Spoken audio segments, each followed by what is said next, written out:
روسی نوجوان نے نعوذ باللہ حضرت عیسیٰ علیہ السلام ہونے کا دعویٰ کر دیا۔ اس ملعون نوجوان کو روسی حکام نے گرفتار کر لیا۔ خلا میں 166 افراد کی راکھ لے جانے والا راکٹ کیسے اور کہاں گر کر تباہ ہو گیا؟ اللہ جب بھی دیتا ہے دیتا چھپڑ پھاڑ کے۔ بنگلہ دیشی الیکٹریشین کی لاٹری نکل آئی، 1 ارب 93 کروڑ روپے کا مالک بن گیا۔ دنیا کی انوکھی اسمگلنگ، 5000 نایاب چیونٹیوں کی اسمگلنگ کرنے والے نوجوان کہاں گرفتار؟ چیٹ جی پی ٹی نے خاتون کی زندگی کیسے بدل دی؟ اہم خبر سامنے آ گئی۔ بسم اللہ الرحمن الرحیم۔ السلام علیکم ناظرین، آپ دیکھ رہے ہیں خبرگام اور میں ہوں احتشام الرحمان۔ ناظرین، روس میں خود کو نعوذ باللہ ثم نعوذ باللہ حضرت عیسیٰ علیہ السلام ظاہر کرنے والے ایک ملعون شخص کو گرفتار کر لیا گیا ہے اور عدالت نے اسے 12 سال قید کی سزا سنا دی ہے۔ اس شخص کا نام سرگئی ٹوروپ ہے، جو خود کو ویساریون کہلواتا تھا۔ اس نے 1990 کی دہائی میں ایک نیا مذہبی فرقہ قائم کیا تھا۔ ویساریون نے دعویٰ کیا تھا کہ وہ نعوذ باللہ حضرت عیسیٰ علیہ السلام کا دوسرا جنم ہے۔ اس نے سائبیریا کی جنگلات میں ایک بڑی روحانی کمیونٹی بھی قائم کر لی، جہاں ہزاروں پیروکار اس کی تعلیمات پر عمل کیا کرتے تھے۔ روسی حکام نے سن 2020 میں اس کو گرفتار کیا اور اس پر بچوں کے استحصال، جسمانی اور ذہنی تشدد اور غیر قانونی اور مذہبی سرگرمیوں کے الزامات عائد کیے تھے۔ عدالت نے حال ہی میں سرجئی کو 12 سال قید کی سزا سنا دی ہے اور یہ سزا سرجی سخت قید والے کیمپ میں کاٹے گا۔ ناظرین، یہاں پر آپ کو یہ بھی بتاتے چلیں کہ روسی حکام مذہبی فرقوں پر کڑی نگاہ رکھتے ہیں، خاص طور پر ان پر جو لوگوں کو گمراہ کرنے یا ریاستی نظام کے خلاف اکسانے کا رجحان رکھتے ہیں۔ ویساریون کی تنظیم کو تباہ کن مذہبی فرقہ روس میں قرار دے دیا گیا ہے اور اب یہ فرقہ اور اس کا سربراہ اپنے منطقی انجام تک جا پہنچا ہے۔ ادھر ناظرین، خلائی کمپنی اسپیس ایکس کے اشتراک سے خلا میں بھیجا جانے والا نکس نامی کیپسول کامیاب لانچ کے بعد پیراشوٹ فیل ہونے کی وجہ سے سمندر میں گر کر تباہ ہو گیا ہے۔ گزشتہ ماہ 23 جون کو وینڈنبرگ اسپیس فورس بیس سے روانہ ہونے والا کیپسول اگلے روز کامیابی کے ساتھ زمین کے ایٹماسفیئر میں داخل ہوا، لیکن بحر الکاہل میں کریش کر گیا، جس کی وجہ سے اس میں لدی بھنگ اور انسانی باقیات سمندر میں غرق ہو گئیں۔ بھنگ کے پودے کو خلا میں گرو مارشن نامی پروجیکٹ کے تحت بھیجا گیا تھا، جس کا مقصد مائکرو گریوٹی کے بیج سے پودا بننے کے عمل اور مشکل حالات میں بقا پر پڑنے والے اثرات کا فہم حاصل کرنا تھا۔ البتہ انسانی باقیات کارگو میں بھیجنے کا مقصد ان افراد کو اعزاز کے ساتھ رخصت کرنا تھا۔ اس سلسلے میں ٹیکساس کی کمپنی سیلسٹس نے خلائی سفر کے لیے راکھ کی صورت میں 166 افراد کی باقیات اسپیس کرافٹ کو فراہم کی تھی۔ ایسا پہلی بار نہیں ہے کہ سیلسیس نے کوئی پے لوڈ کھو دیا ہو۔ اس سے قبل 2023 میں جب ناسا کے آنجہانی خلا نورد کی راکھ لے کر جائی جا رہی تھی تو راکٹ نیو میکسیکو کے اوپر آسمان میں ہی پھٹ گیا تھا۔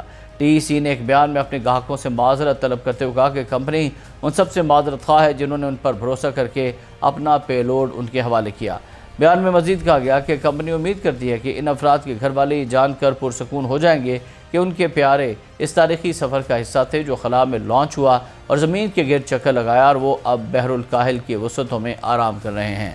ناظرین، کیپسول اور اس کی launch next German start up the exploration company T E C کے رہنمائی میں دیے جانے والے پروگرام مشن پاسبل کا حصہ تھی۔ ادھر آپ کو بتائیں کہ اللہ جب بھی دیتا ہے دیتا چھپڑ پھاڑ کر، اور قسمت کب کس کا ساتھ دے گی یہ کوئی نہیں جانتا، اور کسی بھی وقت اللہ رب العزت کی مرضی سے، منشا سے، حکم سے انسان کی قسمت لمحوں میں، چند مائکرو سیکنڈز میں بدل سکتی ہے۔ ایسے ہی کچھ واقعہ پیش آیا ہے متحدہ عرب امارات میں۔ متحدہ عرب امارات میں مقیم ایک بنگلہ دیشی الیکٹریشین کی 12 سالہ لگن اور صبر نے بالآخر اسے زندگی بدل دینے والی خوشخبری دے دی جب اس نے بگ ٹکٹ لاٹری میں 1 ارب 93 کروڑ روپے کا انعام جیت لیا۔ گلف نیوز کے مطابق ابوظہبی میں کام کرنے والے ایک بنگلہ دیشی الیکٹریشین کی 12 سال کی مسلسل کوششوں کے بعد قسمت ان پر مہربان ہو گئی اور اس نے لاٹری میں 2 کروڑ 50 لاکھ درہم، تقریباً 1 ارب 93 کروڑ پاکستانی روپے کی خطیر رقم جیت لی ہے۔ 43 سالہ محمد ناصر بلال، جو گزشتہ 14 سال سے متحدہ عرب امارات میں مقیم ہیں، وہ 2012 سے ہر مہینے بگ ٹکٹ کی قرعہ اندازی میں حصہ لے رہے تھے۔ بالآخر ان کی یہ مستقل مزاجی رنگ لے آئی جب ابوظہبی انٹرنیشنل ایئرپورٹ سے 24 جون کو خریدا گیا ان کا ٹکٹ نمبر 061080 قرعہ اندازی میں فاتح قرار پا گیا۔ قرعہ اندازی کے بعد بگ ٹکٹ کے میزبان رچرڈ اور بشرا نے ناصر سے رابطہ کرنے کی متعدد کوششیں کیں، مگر ابتدائی طور پر وہ کامیاب نہ ہو سکے، تاہم بعد میں ٹیم نے انہیں یہ خوشخبری پہنچا دی۔ رقم جیتنے کے بعد ناصر بلال نے کہا کہ وہ اب تک اس پر یقین نہیں کر پا رہے۔ بنگلہ دیشی شہری ناصر بلال کا کہنا تھا کہ انہیں اب بھی یقین نہیں آ رہا کہ یہ حقیقت ہے۔ بلال نے کہا کہ وہ گزشتہ 12 سال سے ہر مہینے ٹکٹ خریدے تھے، اور انہوں نے مزید کہا کہ وہ ان 12 برسوں میں ہر بار یہی خواب آنکھوں میں لیے ٹکٹ خریدتے رہے اور بالآخر وہ دن آ ہی گیا۔ ناصر کا کہنا تھا کہ وہ انعامی رقم میں سے اپنے 5 ساتھیوں کو بھی حصہ دار بنائیں گے اور اپنے حصے کی رقم سے بنگلہ دیش میں مقیم اپنی فیملی کے لیے گھر تعمیر کریں گے۔ بعد ازاں لاٹری جیتنے کے باوجود ناصر نے قسمت آزمائی جاری رکھنے کا فیصلہ کیا۔ ان کا کہنا تھا کہ وہ ٹکٹ خریدنے کا سلسلہ جاری رکھیں گے۔ بگ ٹکٹ نے انہیں وہ کچھ دیا ہے جس پر یقین کرنا بھی مشکل ہے۔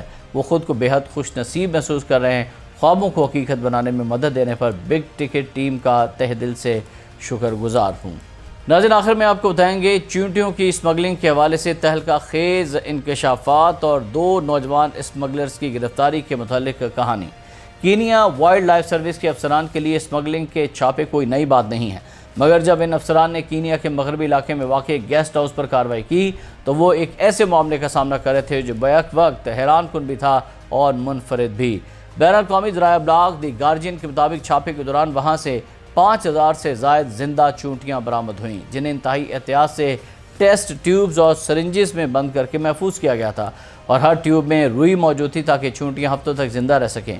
چونٹیوں کو یورپ اور ایشیا کی ایگزوٹک پیٹ مارکیٹس میں فروخت کرنے کی منصوبہ بندی کی جا چکی تھی۔ یہ ساری کارروائی 2 بیلجین نوجوانوں کی جانب سے کی جا رہی تھی، لورنوئے ڈیوڈ اور سیپے لارڈ ویجکس۔ دونوں کی عمر 18 سے 19 سال کے درمیان تھی۔ وہ سیاحتی ویزے پر کینیا آئے تھے اور انہوں نے مقامی علاقوں سے چونٹیوں کی مخصوص نسلیں جمع کیں۔ اسمگلنگ کے الزام میں دونوں نوجوانوں کو گرفتار کیا گیا اور انہیں عدالت میں پیش کیا گیا۔ انہوں نے جرم کا اعتراف کیا جس پر عدالت نے سزا سنائی۔ فیکس جرمانہ 10 لاکھ کینین شیلنگ جو تقریباً 7600 امریکی ڈالر اور پاکستانی 21,58,000 روپے سے زیادہ بنتے ہیں جرمانہ ہوا ہے، اور جرمانہ ادا نہ کرنے کی صورت میں 6 ماہ قید۔ یہ فیصلہ کاکا میگا کینیا کی عدالت نے سنایا۔ کینیا وائلڈ لائف سروس کے مطابق یہ کیس اسمگلنگ کی تاریخ میں اپنی نوعیت کا پہلا کیس تھا جس میں اتنی بڑی تعداد میں چونٹیوں کو ضبط کیا گیا۔ ضبط شدہ چونٹیوں میں خاص طور پر میسر سیفالوٹس نسل کی بڑی سرخ ہارویسٹر چونٹیاں شامل تھیں جو مشرقی افریقہ میں پائی جاتی ہیں۔ اس نسل کی ملکہ چونٹی تقریباً 24 ملی میٹر تک لمبی ہوتی ہے۔ بین الاقوامی مارکیٹس میں ان چونٹیوں کی مانگ بہت زیادہ ہے۔ مثال کے طور پر ایک ویب سائٹ ہے اینٹس آر اس، اس پر ایک کالونی کی قیمت 99 برطانوی پاؤنڈ پاکستانی 38,000 روپے سے زیادہ میں فروخت ہوتی ہے۔ ان چونٹیوں کو چونٹیوں کے شیشے کے گھر یعنی فارمیکیریم میں رکھا جاتا ہے، جہاں شوقین افراد ان کی کالونی بنانے کی صلاحیت، خوراک اکٹھا کرنے کا طریقہ اور باہمی سسٹم کو دلچسپی سے دیکھتے ہیں۔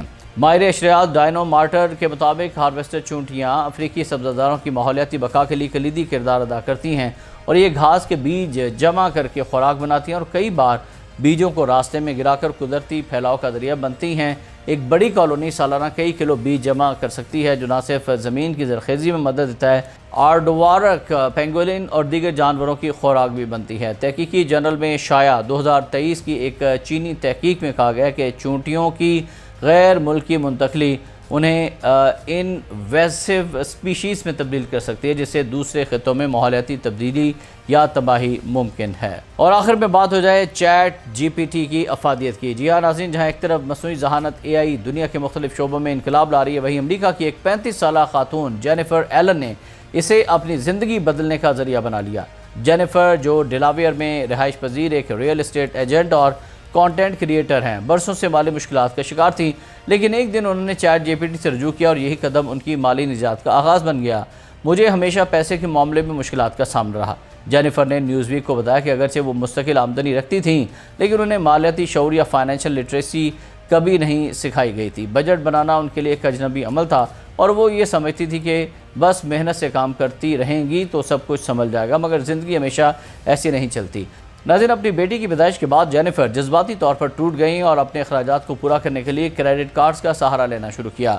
وہ کوئی شاہانہ زندگی نہیں گزار رہی تھی، صرف زندہ رہنے کی جدوجہد میں تھی، مگر قرض کا بوجھ آہستہ آہستہ بڑھتا چلا گیا۔ ایک دن جینیفر نے انٹرنیٹ پر 30 دن کے ذاتی چیلنجز کے بارے میں پڑھا اور انہوں نے فیصلہ کیا کہ وہ چیٹ جی پی ٹی کو بطور فائنینشیل کوچ استعمال کرے گی۔ انہوں نے خود سے عہد کیا کہ اگلے 30 دنوں تک وہ ہر روز چیٹ جی پی ٹی سے مالی مشورہ لیں گی، چاہے وہ بچت کے مشورے ہوں یا آمدنی بڑھانے کے طریقے، اور ہر دن چیٹ جی پی ٹی انہیں ایک چھوٹا سا ٹاسک دیتا تھا، مثلا کسی غیر ضروری سبسکرپشن کو کینسل کرنا، فیس بک مارکیٹ پلیس پر استعمال شدہ اشیاء فروخت کرنا، کہیں بھولے بسرے فنڈز کی تلاش کرنا یا بیگوں اور صوفوں میں گرے ہوئے سکے جمع کرنا۔ ان تمام مشقوں نے انہیں روزانہ اوسطاً $100 28,000 پاکستانی روپے سے زائد کمانے میں مدد دی۔ اس مہم کے دوران جینیفر کو ایک غیر متوقع کامیابی ملی۔ چیٹ جی پی ٹی کی تجویز پر انہوں نے ان کلیمڈ فنڈ کے سرکاری ذرائع پر تحقیق کی اور انہیں $10,000 یعنی 28.4 لاکھ روپے سے زائد کی ایسی رقم ملی جو یا تو انہوں نے بھلا دی تھی یا کبھی کلیم ہی نہیں کی تھی۔ جون میں جینیفر نے اپنے ٹک ٹاک اکاؤنٹ پر ایک ویڈیو شیئر کی جس میں انہوں نے اعلان کیا کہ انہوں نے 30 دن کا چیلنج مکمل کر لیا ہے اور اس ایک ماہ میں وہ $12,078 یعنی 34 لاکھ پاکستانی روپے کا قرض ادا کر چکی ہیں۔ اس کے ساتھ ہی وہ ماہانہ $600 یعنی 1,70,000 روپے کی بچت کرنے کے بھی قابل ہو گئی ہیں۔